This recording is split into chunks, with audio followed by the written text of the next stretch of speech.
Hello, and welcome to Upfront. I'm Song Se-ryun.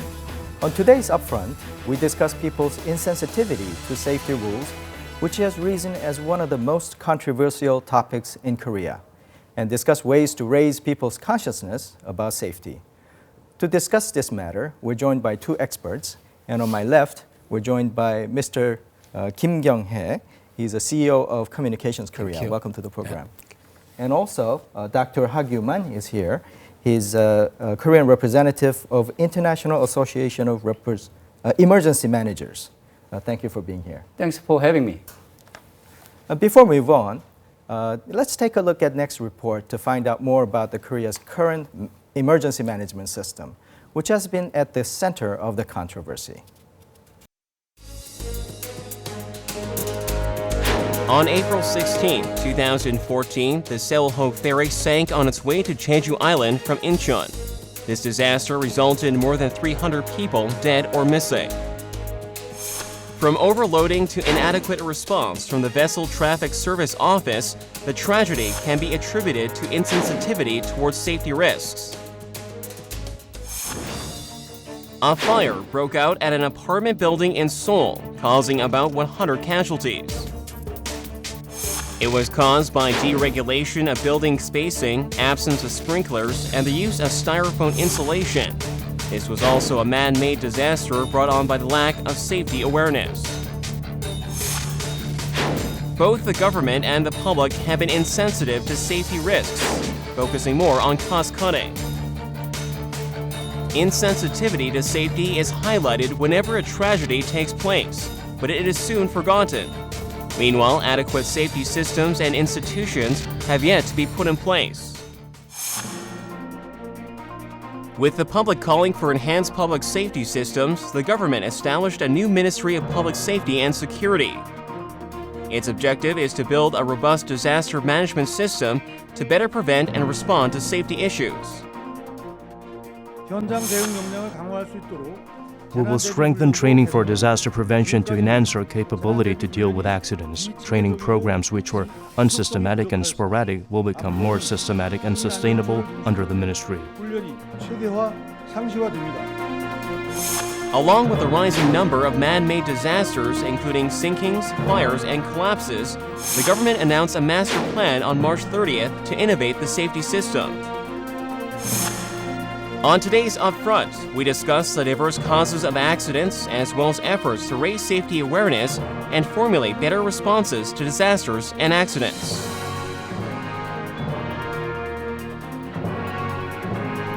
We've had several major disasters in our recent memories, but safety-related accidents still continue to occur, and people's insensitivity has become one of the most talked about issues. What do you think is the cause for this kind of accidents continue to happening? Yeah, I can think of 2 or 3 major causes. Maybe the most important thing I think is the government system. Maybe when Nomu현 government was inaugurated in the year 2004, at that time the government decided to launch an integrated crisis management system. So maybe it was really a good one, but in the course of the National Assembly deliberation, the ministries concerned made a very heavy lobby to get more pie. So maybe in actuality, the bill was not successful. So the bill was replaced by maybe NEMA, National Emergency Management Agency. At that time, Nomu현 the government plan was to launch an integrated government agency, something like a FEMA, Federal Emergency Management Agency. Maybe it's ruled by U.S. President directly. So it also handled very successfully 9/11 U.S. New York incident. So we could not have that kind of a successful organization, but maybe for the last 11 years, because we did not launch such an integrated organization, maybe we lost so many lives, so resulting in so many incidents.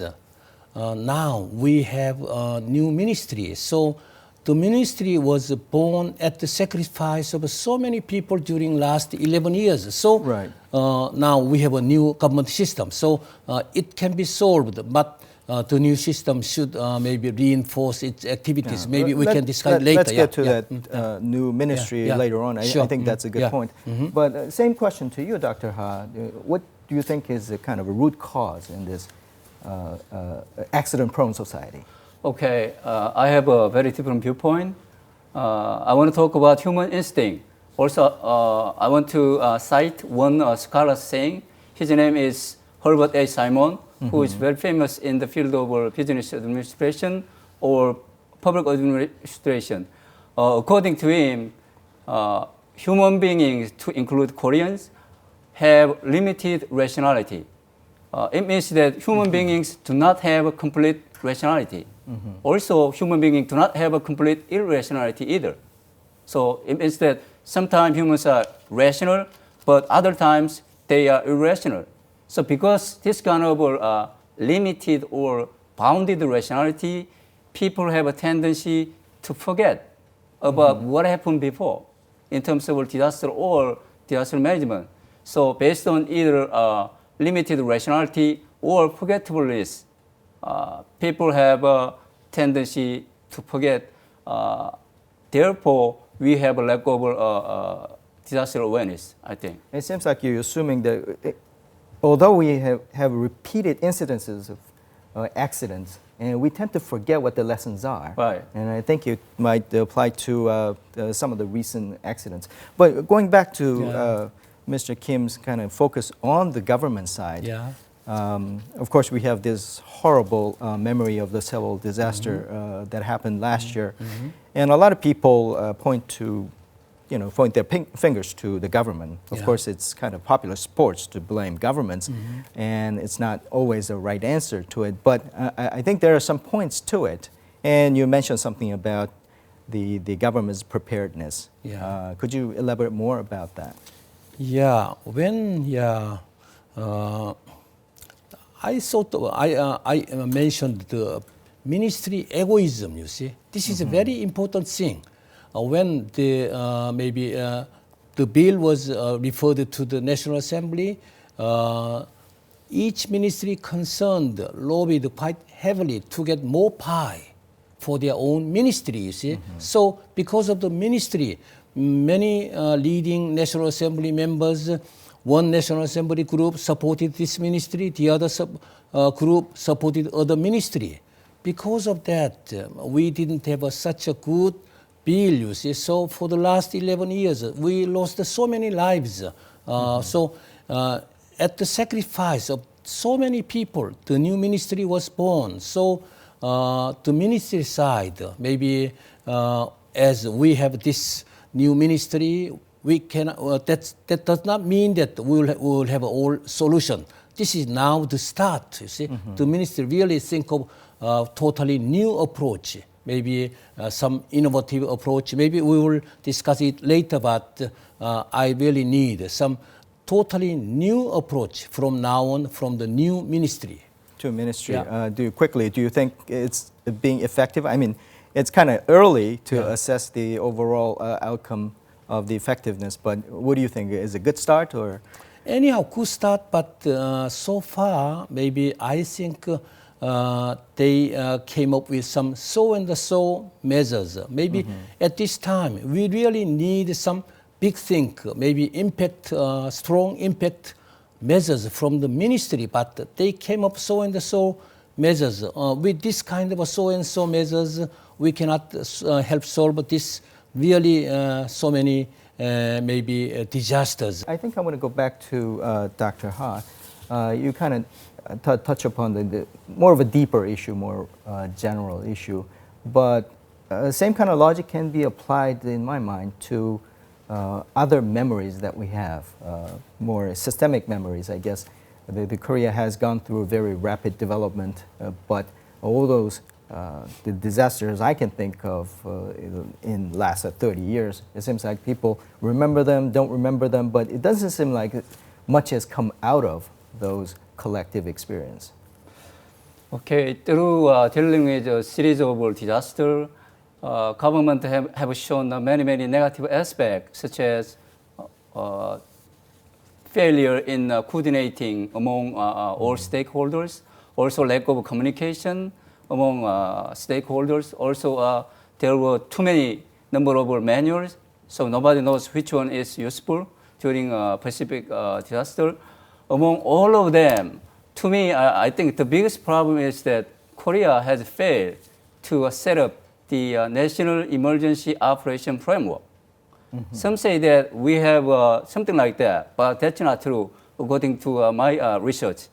And the National Emergency Operation Framework is that we have to assign appropriate role and responsibility to each stakeholder, such as government, business, voluntary organization, military, mass media, and residents in the community, to everybody, in particular before the outbreak of disaster. If we do not assign them before the disaster, it will be too late for each individual to respond to a disaster during the short period of disaster response. So this kind of thing. So I want to emphasize that in terms of big picture, we have failed to set up a National Emergency Operation Framework. I see. Isn't that the point of setting up the ministry, though?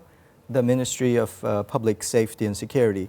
I guess the same question to you. Do you assess that launch of the ministry has kind of changed the tide? I think the Ministry of Public Safety and Security, that's one part of our National Emergency Operation Framework. When I mention framework, it includes everything, not only structure, but also human resources or other resources as well. Well, I guess we can touch upon other sectors of society. About the business sector, do you see kind of visible evidence that Korean society is changing, not only the government, but in other sectors of the society, especially business and the workplace? To me, I don't see a big difference before, after the establishment of the Ministry of Public Safety and Security. Because before, like what Mr. Kim said, there was National Emergency Management Agency. At the time, only two major groups of professionals were allowed to work for the disaster management, such as firefighters and civil engineers. Now, after since the outbreak of sinking of ferry Seoul, we have one more group, that is maritime police. So to me, either two groups or three groups, they cannot manage all kind of disaster in the society. So I cannot see a big difference between, before or after the establishment of NPSS. Right. So early scorecard seems to be a little bit pessimistic at this point. Do you feel the same way? Yeah. Last year we invited Joe Albao, who was head of the FEMA, FEMA, Federal Emergency Management Agency, as in I the said, United States. Controlled directly by the President of the US, you see. So Mr. Joe Albao told me when he was involved in 9/11 accident, he was with President George Bush, and he was communicating with George Bush through mobile phone, you see. So direct communication with the top. Maybe he told me this is the best solution to maybe cope with any recent crisis management. You see. Also, he said that unity is really important in managing crisis. He told me this episode when maybe John F. Kennedy was assassinated, Lyndon Johnson succeeded, and maybe to succeed Kennedy's space program, maybe he visited NASA. He had a long meeting. Then after coming down to the basement, maybe he met one janitor. So he just jokingly said, "Mr. Janitor, what are you doing here?" He said, "Your Excellency, I'm here for holy mission of sending men to moon, you see, as a janitor." His mission was just a really big mission, you see. Maybe you can think of from the top he can say, maybe my mission is to send men to moon. But as a janitor, he also has one unity, you see. Unity. Also, in crisis management system, one voice is really important. For several maybe ferry disaster case, maybe each ministry has their own voice, no unified voice, you see. So no control tower. Each ministry said their own statement, deliver their own statement. This was also the main problem, I think. So unity and one voice system should be maybe done by the new ministry, you see. If they cannot maybe materialize this kind of a concept, maybe they will be not successful, I think. I see. Yeah. This raises a couple of interesting issues. Yeah. In terms of system, you're advocating this system by the government mostly to mobilize people, not from the top, but everybody. And I think that's also the point that you have made. What makes it possible? What are we lacking at this point? You can talk about other countries' cases, but it seems like there are some ingredients missing to make that happen. And forgetfulness and insensitivity could be one thing, but there should be some prognosis at this point. I think to this point, I think I have to introduce the case of the United States. They didn't have anything like National Emergency Operation Framework in 1970 or 1980s. Based on my memory, I think they set up the federal response plan in 1990s, maybe. At the time, federal government tried to do something for disaster management. But however, that was just plan. So they decided to change from a federal response plan to national response plan. So that was quite good because the national response plan include all national efforts as well as federal government. Right. However, that was also sort of a plan. So that was not working at some point. So finally, in 1990s, the United States has set up national response framework. So this is very different from the NRP or FRP. Through this national response framework, they allocate related role and responsibility to each stakeholder. So still, the country is in the process of improving this system. However, in terms of big picture, they have set up national emergency operation framework, unlike Korea. I'd like to focus on another area that we have not really talked about, and that relates to your forgetfulness kind of scenario. But what about the punishment? I mean, we have a legal system that does regularly round up those people who are at fault. But there are some people pointing out, especially after the Seoul disaster, that punishment for those accidents does not really measure up to the severity of the consequences. Now, would that be an effective deterrent for the society not to forget? I think that those who are responsible for disaster, I think they have to be punished according to law and regulation. That's the function of law and regulation. Also, this is sort of social justice. So without punishing them, I don't know how could others would be willing to participate in disaster management, because those people maybe feel frustrated or they will lose their trust in government affairs. So I think that those people should be punished, not to forget about what happened in terms of disaster management as well. So legal system has a role to play. Right. And do you think it has been doing a good job, or it seems like you're pretty critical of their roles so far? Well, I don't know a specific case, but generally seems to me that Korean society is somewhat generous to not to punish them. So I think that they have to strengthen punishment, particularly those who are responsible for disaster or failure cases. I see. Mr. Kim, I'm curious about your speech. It was last month in March. you addressed the in Davos World Communications Forum, Yeah. and you specifically talked about a Korean style Yeah. disaster system. It does sound like that some accidents tend to happen only in Korea. Korea, specifically for Korea case, you see. So I made a presentation at Davos in March 11. Maybe there were around 200 people, world communication leaders, you see, and 5 ministers from 5 countries. So it was a really very prestigious meeting, and my topic was Korean experience, especially the Korean type crisis management. So when I made that presentation, and my conclusion was Korea launched a new ministry exclusively responsible for crisis management. They said, oh, it's a good start. Maybe they hoped it will make a breakthrough to the ROTC. So I wonder if you heard about ROTC. This is not the military terminology, but the Republic of Total Crisis. Oh, I see. Yeah, so I was so displeased to hear that, you see. So because we did not control maybe disasters or crisis for the last 11 years, so our nickname was ROTC.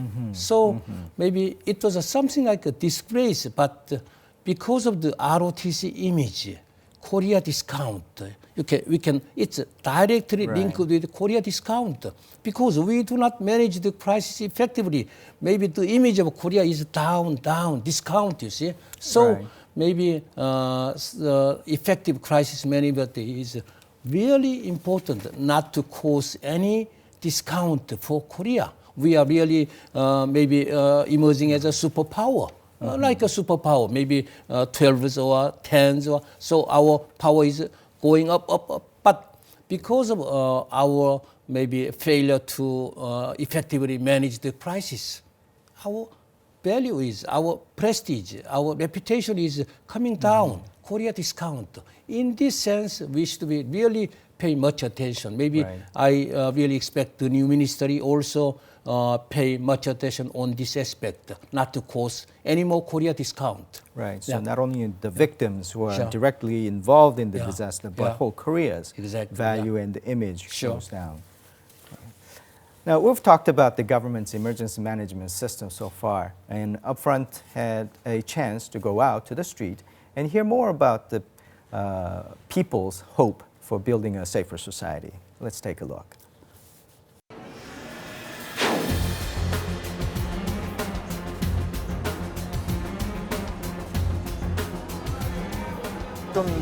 As important as educating the public is, I think it is most important for staff to receive safety training to guide the public in accidents. There are many ways to overcome insensitivity to safety risks. All of us should take full responsibility to follow the safety rules and prevent accidents. I think we can prevent man-made disasters when the government builds a more systematic and integrated disaster management system. I think the public should be more alert about safety risks and should be better educated. Let's shift the gear a little bit. The disaster can strike anywhere to anybody, so it's everybody's problem. But I guess I would ask you, Dr. Ha, is how do you assess the Korean people's level of awareness and consciousness on the safety issues? When frequent disaster happens, such as fires or flood accompanied by a typhoon, or when critical catastrophe happens, such as the sinking of a ferry sail, the people's level of disaster awareness is so high, as you see.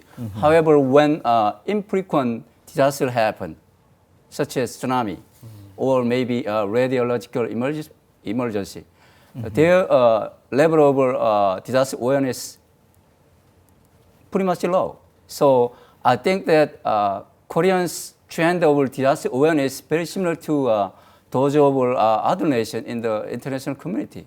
So that kind of things that I got impression, but I'm sure that some different researchers, they may have some different statistic result.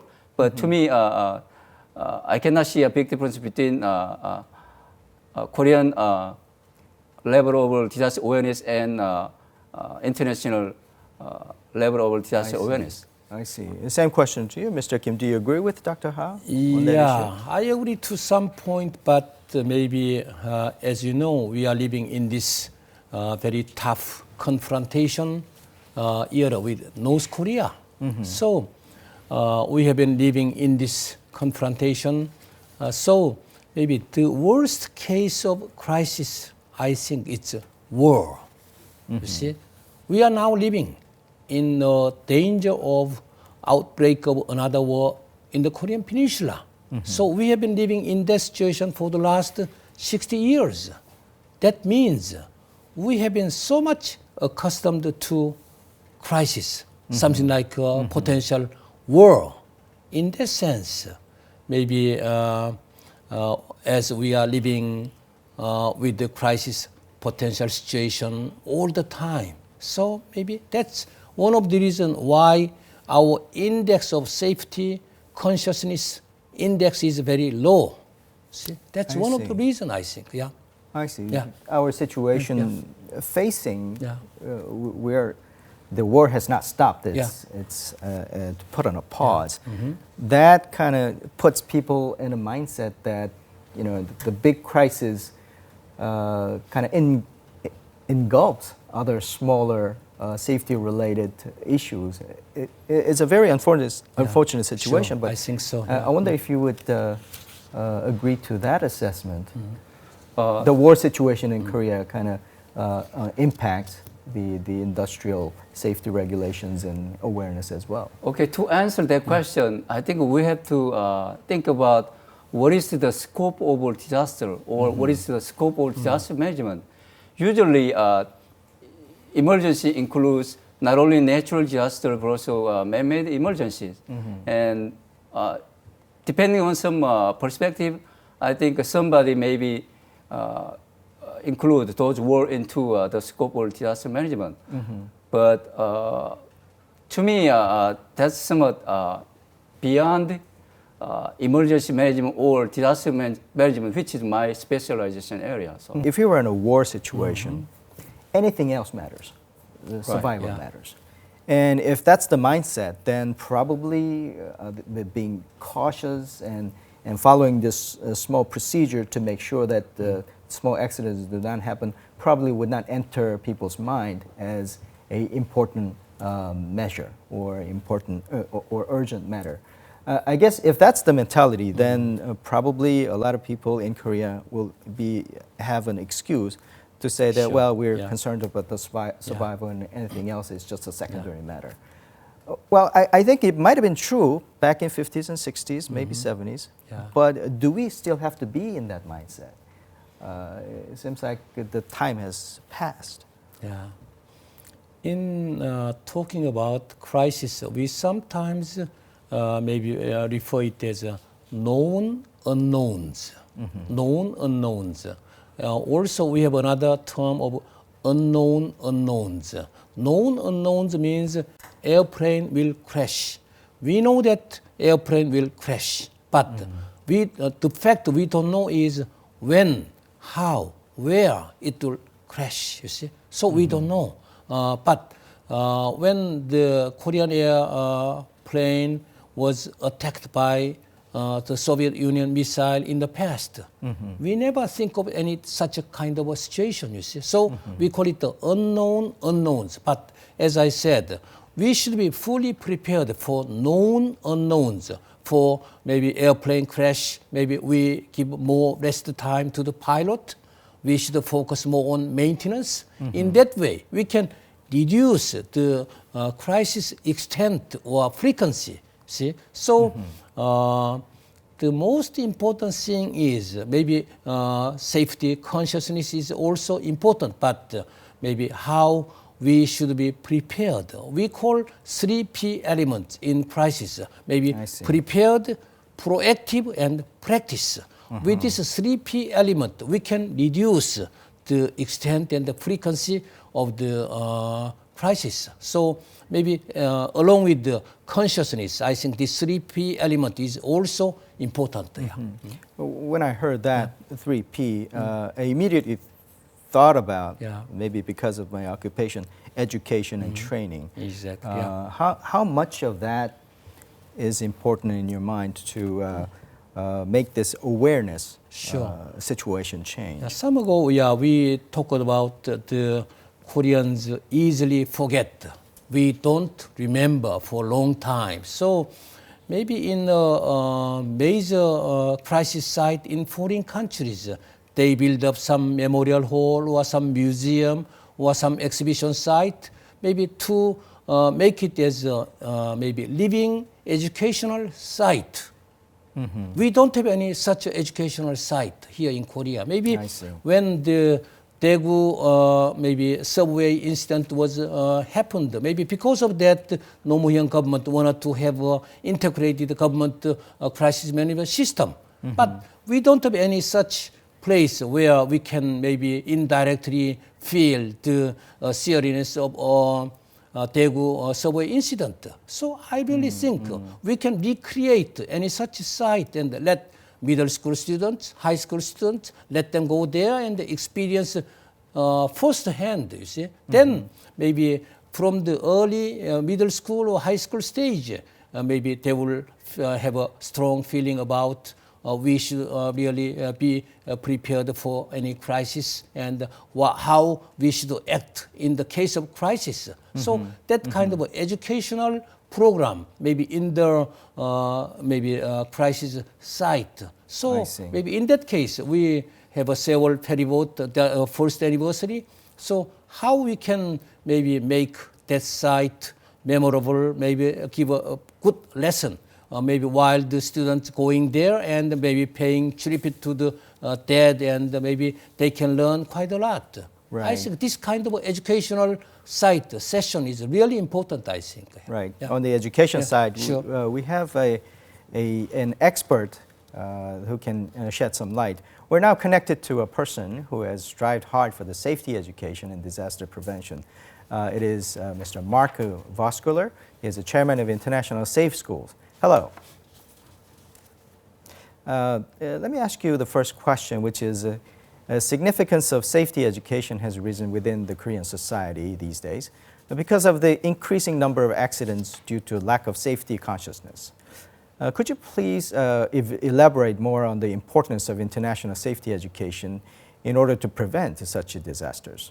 In the world today, we not only face increased natural disasters, but accidents from inattention, people falling asleep, alcohol, drugs, etc., leading to significant loss of life, as we saw a year ago with the ferry disaster, and within the last few weeks, the sidewalk in Seoul creating a sinkhole right underneath people walking off the bus. And until the society understands that there is a significant cost benefit to not only educating people on safety, on how to protect themselves, as well as how to respond in case of emergency, as well as prevent violence, suicide, and other intentional injuries, we lack the financial ability to go back to the government and say, okay, we realize that we need to inspect our sidewalks more effectively to make sure that they're not going to fall in when people step on them. Then insensitivity to safety rules has become one of the main causes of tragic disasters. What would be a best way to prevent such disaster in your mind? Well, we understand from 80 years of research into human behavior and injuries, we understand that people become inured or numb to a sign on a post before they enter the ferry saying, wear a life jacket. They need to have repeated signs in both school and in the community, preferably also in media, because we know that to build a positive habit, of, for example, putting on your seatbelt in a car, you need to have 7 positive statements repeated to you in different ways to take back every negative statement. Or, your friends say, oh, it doesn't matter. Well, that damages you 7 times. So what we need to do throughout the community, starting within the schools, is have messages that aren't just posters, but actually make the children think critically about these issues, like putting them to reading assignments, math assignments, social studies assignments, history assignments, so that rather than just dealing with one event in history as a memorization exercise, they're looking at it from a safety point of view. What was done wrong? What could have been done better? Thank you, Mr. Vascular. Well, we heard this contribution in inputs about the education, but when I think about the education, it also stresses the importance of professionals and experts. And it is important to foster those kind of experts who can prepare the system, but also take care of the task that the disaster brings. Do we have enough experts in the society? What's your assessment as an expert in this area? As an answer, I think we don't have enough number of experts in the field of disaster management. Mm-hmm. Many claim that they are experts on their disaster management. However, that's true. They are expert within their limited area. That's what I'm thinking. Because disaster management includes all kind of different knowledge and information, which is sort of a multidisciplinary approach. In that sense, I don't think we have many number of experts. I see. When we say expert, what kind of experts are you referring to? Maybe I'm thinking about emergency manager, which is a sort of specialized professional in this field. I think in terms of emergency manager, I think we have many different certificates, several certificates, but in terms of international perspective, I think Korean certificate has some lack of quality, I think. I see. What kind of education do they go through when they are expert? What kind of services would they provide? Emergency manager is a sort of stage director. And in order for a major player, such as actor or some extra to play on the stage, stage manager should try to coordinate all efforts on the stage. So that kind of thing is the function of emergency manager. In Korea, we have several certificates, but still they are mainly focusing on several specific hazards, such as fire or flood and typhoon. But in terms of international emergency manager, this program has oriented for dealing with all kinds of hazards, which is very different from Korean certificate. I see. Is that the difference? I mean, if you make a distinction between the international disaster manager as opposed to domestic disaster manager, right? What are some relative merits that those experts provide? I'm sure that both domestic emergency manager and international emergency manager, they have gotten successfully through the education, training, and even experiences. I'm sure that each category has own value. However, in terms of principle of disaster management, I think that international emergency manager, they are they are having more chance to study. Because if I look at Korean document or textbook, I have never seen good quality, which include explanation about the basic principle of disaster management. I wanted to add one more thing. Maybe, as you might know, in the U.S. there is a reserve force system. You see, reserve force system. Right. Maybe the ministry, the newly launching ministry, maybe they can have their own expert, but maybe we can also depend on some reserve system. In our society, there are so many experts, especially in corporation side, in company side. There are many such experts, you see. Then, in normal times, they work at their job site, but when emergency happens, maybe they are invited or called to the sites. That means we can have the best maybe experts on the scene, maybe by inviting the reserve forces. I think we can think of adopting this kind of a U.S. system, I think. Can I add one more? Yes. Like what I mentioned before, that is the function of a national emergency operation framework. So we have to assign related role and responsibility to each reserve, particularly before the outbreak of a disaster. So in this sense, I think we have to set up the national framework. One other kind of area that we want to touch on is, of course, it's important to get prepared and the prevention going, but when the disaster happens, the post-disaster care, so to speak, it doesn't seem like it's well established either in Korea. I mean, there has to be some comprehensive or holistic approach to take care of the victims and those who are affected. What's your take on this? Yeah. Maybe we call it something like a recovery system.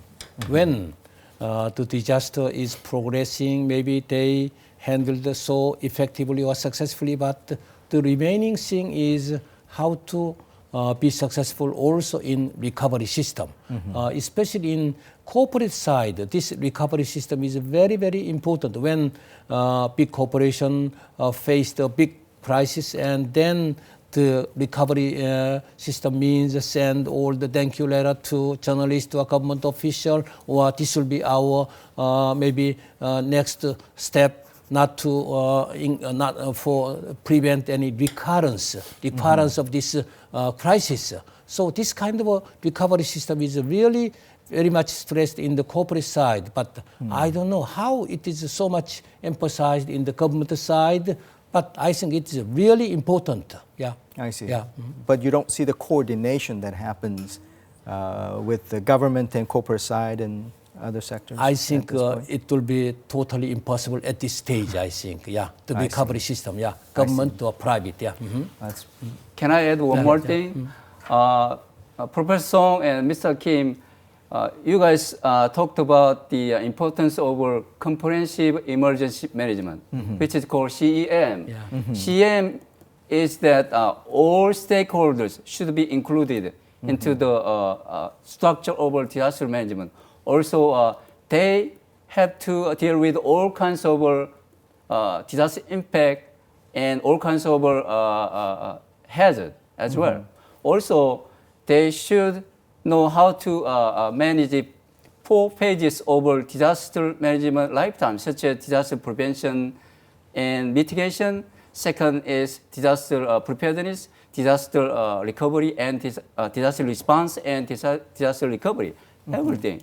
So in the future, Korea has to set up a comprehensive emergency management as well as the national emergency operation framework. I see. That sounds like a good advice to the government. We're almost out of time, but do you have some advice for the government as well? Yeah. And the public to raise the sure. awareness? Professor Ha mentioned about mitigation, you see. So I really think this is very important. Maybe mitigation means in an area when we have frequent earthquakes, we from the start build low buildings.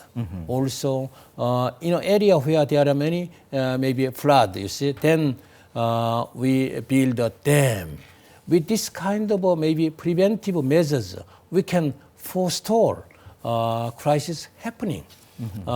So when I met with some of the business people who are medium-sized, maybe corporations, we talk about this mitigation. When you go to your office, then you try to set up mitigation plan, and maybe 3 or 4 months later, they call me, Mr. Kim, oh, it was so much effective to plan a mitigation plan and to work out mitigation program.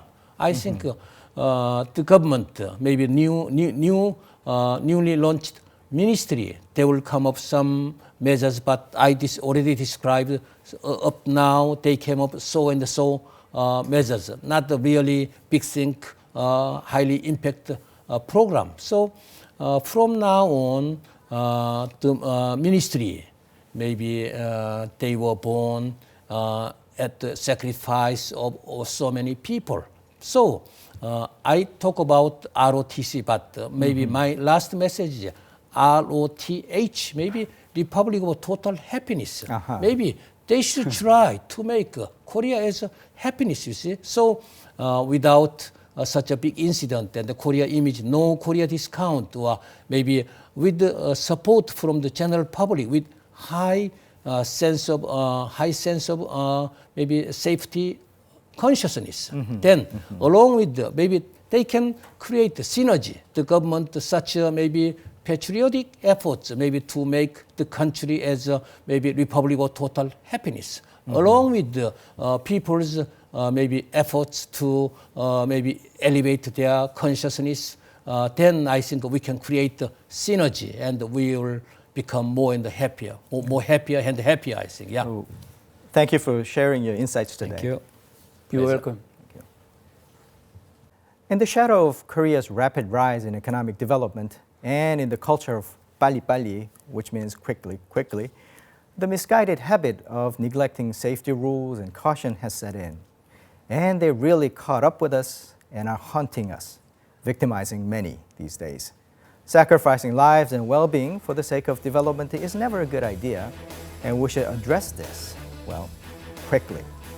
As we discussed today, building a safer society also requires collaboration from government, industry, and people. Well, all of us. Well, this does it for today's edition of Upfront. Thank you for watching, and see you next time.